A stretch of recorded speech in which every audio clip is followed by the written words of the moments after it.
নমস্কার বন্ধুগণ, সবাই কেমন আছো? আশা করি সবাই ভালো আছো। তোমাদের ভালো থাকাতে আমিও ভালো আছি। আমি জানি আমি দীর্ঘদিন পুরোপুরি বন্ধ করে দিয়েছিলাম ভিডিও ছাড়াটা। আমি জানি আমার ফলোয়িং কমে যাবে হয়তো, বা হয়তো সাবস্ক্রাইব কমে যাবে, বা হয়তো আর কেউ হয়তো আমার ভিডিও তেমন একটা দেখবে না, তাই তো লাইকও করবে না হয়তো, বা হয়তো আমার ভিডিওতে হয়তো কেউ বিশ্বাসও করবে না। কিন্তু আমি একটি কথা বলে দিই, আমি একজন মেয়ে। সেই মেয়ে হিসেবে আমি কিন্তু অনেকটা জার্নি কিন্তু করেই আমি কিন্তু তারপর আমি আমার কাজটা করি, তোমাদেরকে ভিডিও ছাড়ি। শুধুমাত্র এই জন্য নেই যে তোমরা আমাকে সাবস্ক্রাইব করবে বা লাইক করবে বা শেয়ার করবে না, এই আশায় নয়। আমি এই উদ্দেশ্যে ভিডিওগুলো ছাড়ি যাতে তোমাদের কোনো উপকার হয়। আর আমি চাই তোমাদের উপকার হোক, কারণ বাড়িতে এত ঝামেলা হওয়া সত্ত্বেও, ঠিক আছে, মানে আমি আমার মানে খুঁজেই পাই না যে আমি কি নিয়ে ভিডিও করব, ঠিক আছে, বা কোথায় গিয়ে ভিডিও বানাবো। কারণ মাঝে মধ্যে আমার এত ডিস্ট্রাকশন হয়ে যায়, এত ডিস্ট্রাকশন, যে কোনো কিছুই ভালো লাগে না। আমি পুরো ভিডিও থেকে তো মানে পুরো পড়া থেকে পুরো ভিডিও থেকে একেবারেই সরে যাই, ঠিক আছে। কিন্তু আমি মনে করি যে ডিস্ট্রাকশনকে আমি আর জায়গা দেব না, কারণ ডিস্ট্রাকশন ফেয়ার অ্যান্ড এগুলোকে যত জায়গা দেবে ততই বাড়বে। আমি জানি হিন্দিতে একটি কাহাবত, যেটি আমি হয়তো শুরু করেছি, আহ, যে উম্মিদ पालो मत और उम्मीद में जियो मत, और ना ही उम्मीद करो किसी से। अगर करना है तो कर्म करो, फल की चिंता मत करो। फल एक ना एक दिन आ जाएगा, फल की आशाएं में आज का दिन बर्बाद मत करो। কেন বলছি এগুলো? কারণ ভগবান কৃষ্ণ এই কথাই বলেছেন যে ফল কি চিন্তা মত করো, जो करना है अभी कर लो। তো এই জন্যই বলছি, যারা ইউজিসি প্রিপারেশান নিচ্ছ তারা সেই দিনটির কথা ভেবে ভেবে প্রিপারেশান নিও না, সেই দিনটা ভুলেই যাও। ভাবো যে তুমি কাজকে প্রেমের মধ্য দিয়ে চালাচ্ছ। কাজকে তুমি বোঝ হিসেবে দেখো না, কাজকে প্রেম হিসেবে দেখো। যখন আমরা কাউকে ভালোবাসি, ঠিক আছে, আমরা তার আত্মাকে ভালোবাসি, তাই না? আমরা তাদের রূপকে শুধু ভালোবাসি না, আমরা তাদের কি পরে এসেছে, কি ড্রেস পরে এসেছে, কত সুন্দর দেখতে লেগেছে, আমরা কোনো দিন কি এভাবে মানুষকে ভালোবাসি? কোনো দিনও না, তাই না? সে মার্জিত ড্রেস পরে আসুক না আসুক, যখন আমার ওকে ভালো লেগে গিয়েছে, তার মানে তার ব্যক্তিত্ব আমার চোখে, সে যদি কালো হয়, বা সে হয়তো খুবই ফর্সা, বা হয়তো তার ব্যক্তিত্ব অনেক সুন্দর, তাই না? তার সেই রং রূপ সবই ঢেকে যায় কোথায়? যখন একটি মিষ্টি মধুর কথা বলে, যখন তোমাকে সম্মান করে, যখন তোমাকে ভালোবাসে, তাই না? প্রত্যেকটা দিন মানুষকে শেখায় যে কিভাবে মানুষের সাথে, হ্যাঁ, কথা বলতে হয়, কিভাবে মানুষের সাথে চলতে হয়, কিভাবে নিজেকে ভালোবাসতে হয়।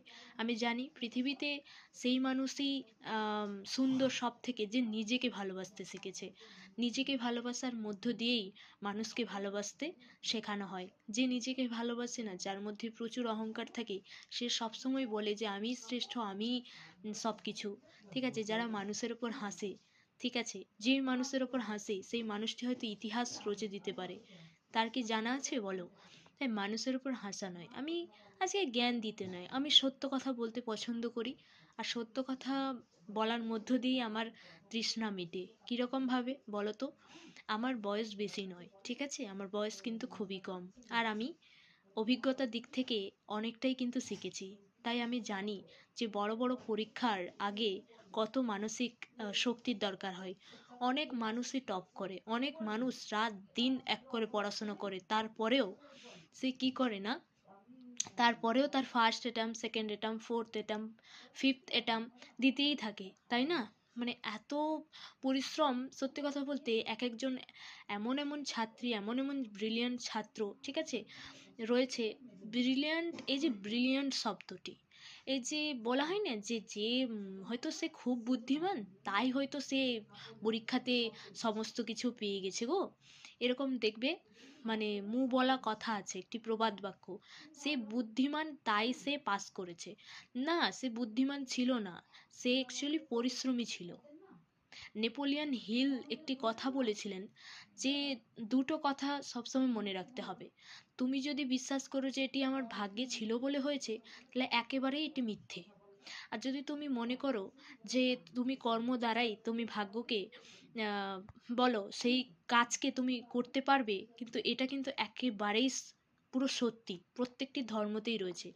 ঈশ্বর বা ভগবান যেই বলো না কেন, সাহায্য তখনই করেন যখন তুমি নিষ্ঠার সাথে সেই কাজটিকে করার চেষ্টা করো। আজকে আমি মুখোশ মানে নিজের মুখটা না দেখিয়েই কথা বলছি, এর মানে এই নয় যে আমি নিজের মুখ দেখিয়ে হ্যাঁ বক্তব্য ঝাড়বো, এটা নয়। বক্তব্য ঝাড়তে আসেনি, আর বক্তৃতা দিতেও আসেনি, ঠিক আছে? কিন্তু হ্যাঁ, একজন সৎ মানুষ হিসেবে আমার যতটুকু করার আমি ততটুকুই করব। যারা ইউজিসি নেট দিচ্ছ, যারা বড় বড় এক্সাম দিচ্ছ, ঠিক আছে, তাদের একটা জিনিস ভেবে দরকার যে অন্যরা কি করছে সেই দিকটা না দেখে আমি নিজে কতটা জানি, আমার বিষয় সম্পর্কে কতটা গভীরতা রয়েছে, সেই দিকে মনোযোগ দেওয়া। কিভাবে?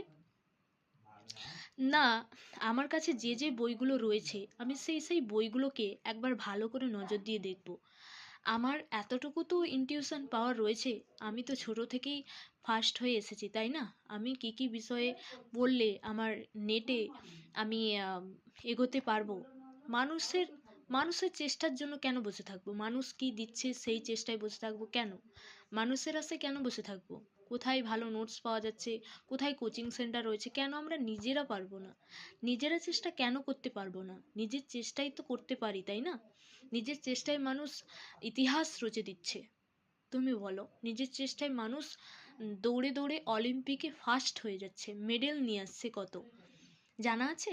আমরা যখন কারেন্ট অ্যাফেয়ার্স পড়ি সেগুলোতে খালি লেখা থাকে কেউ ব্রঞ্জ পেয়েছে, কেউ সোনা পেয়েছে, তাই না? কেউ হয়তো বিয়ে করার পরেও নিজের স্বপ্নকে জয় করেছে। দেখো, যখন তুমি নিজের স্বপ্নকে দায়িত্ব মানে প্রেম দেবে, ঠিক আছে, সেই স্বপ্নটি তোমার প্রেমিক হোক আর তোমার পড়াশোনার জগৎ হোক, যে কোনো একটা, নিজের স্বপ্নকে ভালোবাসতে হবে। আমরা জানি স্বপ্নকে ভালোবাসতে গেলে অনেক কিছু ত্যাগ করতে হবে, তো ত্যাগ স্বীকার অবশ্যই দরকার। যদি ডিস্ট্রাকশন কোনো না থাকে, যদি তোমার সমস্ত কিছু যদি তোমার কাছে থাকে, তোমার কাছে হয়তো দেখা গেল তোমার কাছে বইই নেই, টাকাও নেই, কিছুই নেই, তাহলে তুমি কিভাবে করবে? তাহলে একটা জিনিস মানতে হবে যে আমার কাছে যদি না থাকে আমি কারোর কাছ থেকে সাহায্য নেব, সেই সাহায্য নেওয়াটা অপরাধী নয়। কিন্তু হ্যাঁ, সাহায্য নেওয়ার পর সেই বিষয়ে যদি আমি মনোযোগ না দিই, এটা কিন্তু খুবই অপরাধ, তাই না? যে যদি সাকসেসফুল হওয়ার জন্য যেই পথ অবলম্বন করতে হবে আমি সব পথ অবলম্বন করব, ঠিক আছে? নদী পার হওয়ার পর, নদী পার হওয়ার পর, ঠিক আছে, যতজন শত্রু রয়েছে যতক্ষণ না তুমি নদী পার হবে তার আগে তোমাকে চুপচাপ সহ্য করতে হবে। যেই নদী পার হয়ে যাবে তোমাকে কিন্তু কি হবে না, তুমি এবার চোখ, নাক, মুখ সমস্ত কিছু খুলে তাকে কিছু বলতে পারবে। যাই হোক বন্ধুগণ, রাখছি। অবশ্যই পড়ার ভিডিওগুলো তোমাদেরকে পাঠাবো। তবে আজকে এইটুকু কথা বলে রাখছি, যদি আমার কথাতে কোনো রকম ত্রুটি থাকে, খারাপ লাগে, অবশ্যই কিছু মনে করবেন না।